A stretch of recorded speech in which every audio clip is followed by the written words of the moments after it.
Peter. Okay lang po. Okay, kamusta ang feeling na ikaw ang maglalaro sa jackpot round?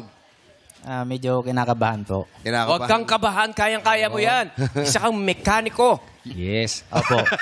Naisip mo ba, Peter, na ikaw ang papasok sa jackpot round? Hindi po eh. Bakit di mo na? Kasi yung iba dyan, parang sabihin, ako sa tingin ko, ako yung mananalo. Ba't ikaw hindi duman sa isipan mo yun?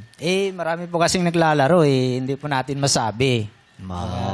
Ngayon, anong feeling mo? Kinakabahan ka, di ba? Pero anong feeling mo? Parang barkada mo si Roddy. Parang galit ka rin. Okay lang po. Okay lang. Taga saan ba si Peter? Taga North Caloocan po. North Caloocan. Anong estado sa buhay? May asawa? Meron po. Meron. Ilan ang anak?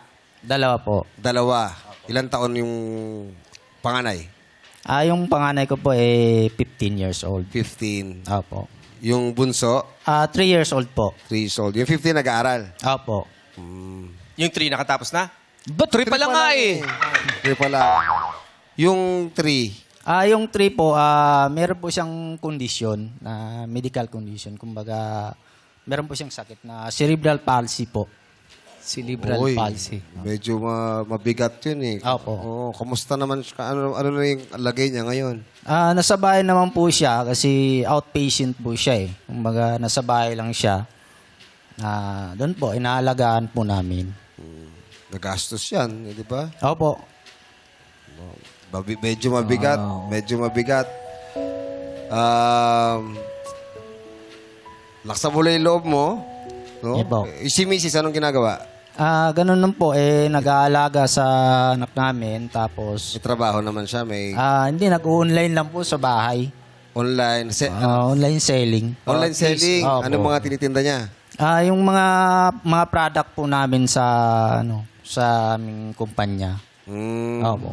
At least may sideline ni si Mrs. Katulong. May katulong siya, may katuwang. Oo. Matagal ka na ba mekaniko? Opo. So, kamusta naman? Medyo okay naman ang kita? Sakto lang po. Sakto lang. Opo. Kahit pa paano natutustusan yung mga gastusin sa bahay. Opo. Especially may sakit yung anak mo, di ba? So, sana, makuha mo yung jackpot. 100,000, malaking tulong yan, di ba? Sana po. Oo. Lakasan mo loob mo, Peter.